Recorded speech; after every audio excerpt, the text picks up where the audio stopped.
Well, I think in order for us to wake up, we need a wake-up call. And in 1986, I got the call. I was in a triathlon in Palm Springs, California. I was in the biking portion of the race, and I was negotiating a turn, and the police officer that was helping me to make the turn had his back to the oncoming traffic. So the moment I made the turn, this four-wheel drive Bronco going 55 miles an hour just clipped me from behind, and I landed pretty squarely on the ground and ultimately wound up breaking 6 vertebrae in my spine, some bone fragments on the spinal cord, and it had created some neurological problems for me. And the conventional treatment for that is a Harrington rod surgery, where they cut the back parts of your vertebrae off and then they screw in these long stainless steel rods. And that's not just one surgery, that's multiple, isn't it? Well, it could be multiple, but the purpose of the Harrington rods is to pull the spine back, the spinal column off the spinal cord, to stabilize it. And it sounded like a good idea for any patient that I see with that condition. I would recommend the surgery, but this was me, and it wasn't so quick to just rush into it. So after 4 opinions from 4 of the leading surgeons in Southern California, I really had to make a significant decision. Do I weigh my old beliefs against the new paradigm and jump off into the unknown and try something new?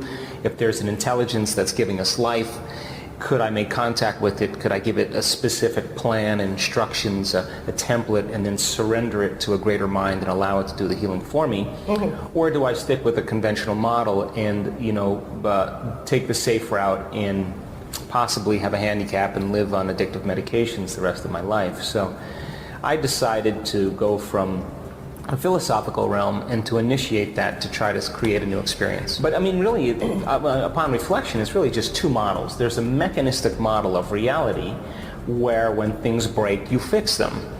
But then there's also a vitalistic model of reality that transcends materialism.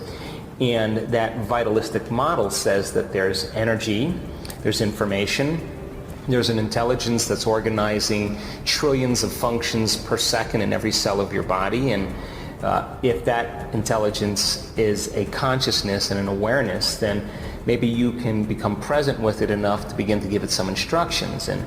And so I thought, hell, I might as well take a chance. I can't heal my back, but a greater mind can do it for me. So I thought, if my will matches its will, if my mind matches its mind, and if my love for life matches its love for life, it should answer the call. So I wanted to develop a relationship with it and give it really specific instructions. And if I lost my focus, or if I lost my attention, I would stop and start all over again. And that's really when I started to learn about the mind and the brain, because I realized how unfocused I was, number one. And number two, when we're in crisis or trauma, we wind up focusing on what we don't want instead of what we do want. So turning that battleship around was my dark night of the soul. And huge. Yes. I think after about 6 weeks, though, I started noticing some very significant changes. That was the moment when I started noticing those changes, that what I was doing was making a difference. And then I started doing it with more passion. I thought this idea that the power that made the body heals the body. I mean, I believe that to this day, and I believe that the quantum model of reality explains healing better than anything. I mean, you can't explain how even a cut heals without bringing the quantum model. I mean, you can talk about molecules and circuits and chemicals and attractions and repulsions. But that's really not how it works. I mean, that's a model that's very limited. So I said, if the power that made the body heals the body, and this consciousness is an awareness, and awareness is paying attention, then I have to be completely present with it. Just like when you're with your daughter and she's with you, she knows when you're present with her and when you're not, and you know when she's present with you and when you're not. Right. And this intelligence requires our presence, which means your mind can't wander to the future or to the past and to extraneous information. You have to be completely present, and I wanted to create a very specific instruction. I wanted to reconstruct every single one of my vertebrae step by step, from start to stop, and repair every single one of those areas that I knew from the scans. And if I lost my focus, because I wasn't present, I was thinking about living in a wheelchair, if I should sell my home or my practice, right. Then I lost my focus. I wasn't creating a clear signal. I would stop and I would start all over again. Now here's the problem. I would start getting frustrated that I lost my focus, and then when I got emotional, I got frustrated, then I got more unfocused. And so after a couple weeks, I started figuring out that instead of reacting, just to keep bringing it back, and I was increasing my attention span during that time. And then once I was able to complete a very clear picture, it would take me 2 or 3, sometimes longer, just 3 hours immersed in the inner world. But I was wiring new circuits over time every single day, and it started getting easier because as nerve cells wire together, you start constructing physical changes in the brain. Those changes then you can reactivate the next day, and they should be easier to select. So it started getting easier for me, and I started to be able to do it in shorter and shorter amount of time.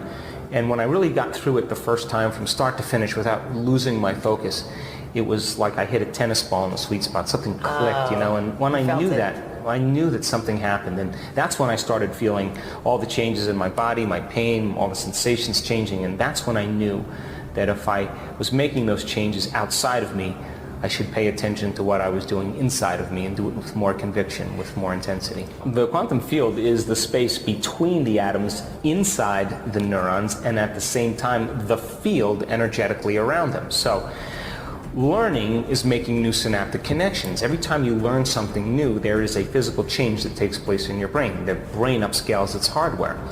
So if you learn something in this show, or you learn something in reading a book, and you learn something on a documentary, you have a footprint of consciousness left in your brain. So consciousness then has to leave material evidence of what we've learned biologically.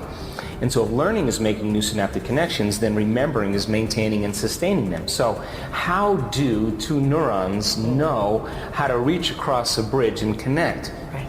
Because not only is there genetic changes taking place where those genes are creating proteins in a moment-by-moment state where a branch can grow that quickly and connect. When you see these pictures, that's a gene being switched on to do that, and the gene switches on, and then there's a physical change. But how do those two neurons know how to bridge and connect? That's the field of information in consciousness that they're sharing. And it's that consciousness and the energy that's supporting it that allows that information to connect. So then you think you're this, we think we're a physical body, right, but we're the field around the body, using this body as a puppet. So when you begin to become aware that you are a consciousness, then when consciousness begins to learn from something in its environment, the biology has to change. So, but it's that field around you, consciousness, that's constructing that change biologically. So consciousness then causes the circuits to connect. Knowledge is the precursor to experience.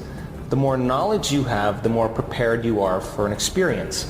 So you have 3 brains that allow you to go from thinking to doing to being. When you learn information, you store it in your analytical, philosophical, theoretical thinking neocortex. That's the home of the you and the me. That's that walnut on the outside. And so if you're learning how to heal yourself, or you're learning about quantum physics, and you're learning about neuroscience, or you're learning about love, or forgiveness and letting go, as you're reading the book, your brain is physically changing, right? And if you review it and you think about it, the contemplation process begins to seal the connections. So then your learning is the first step. Now, when you take that philosophical information and you initiate it, you apply it, you personalize it, you demonstrate it. Now you have to modify your behaviors in some way and do something differently. Well, if you change your actions, and then the new experience then is created. Experience then enriches the brain neurologically. Now you begin to add more connections to the semantic information that you learned, and now there's more circuits in place that's mapping the experience through your senses. Then there's an emotional component that's created from the limbic brain, the second brain. Then all of a sudden, if you get your behaviors to match your intentions, or your actions equal to your thoughts, then you should have a new experience, and you should create a new emotion, and you should feel successful. You should feel like a patient parent. You should feel in love with life. You should feel like a great leader. And the moment you feel that emotion, now you're teaching your body chemically to understand what your mind is intellectually understood. So knowledge is for the mind and experience is for the body. And we could say in that moment, you're embodying knowledge, and you're literally signaling new genes in new ways, and you're beginning to change the expression, not only in the brain, but as well in the body. Now, the new experience means that you have a neurochemical change taking place where mind and body are aligned, but really the mastery of that philosophical information after you initiate it is the repetition of it, to be able to reproduce the experience at will.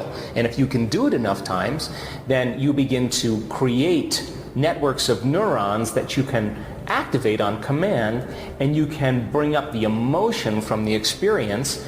And when you go how you think and how you feel working together, when you align them, that's called a state of being, and you activate the third brain called the cerebellum. That's where all those implicit automatic skills and habits exist. So then now you are compassionate, now you are a leader, now you are patient, because you have neurochemically conditioned your body to become the mind of compassion, or we could say mind and body are aligned.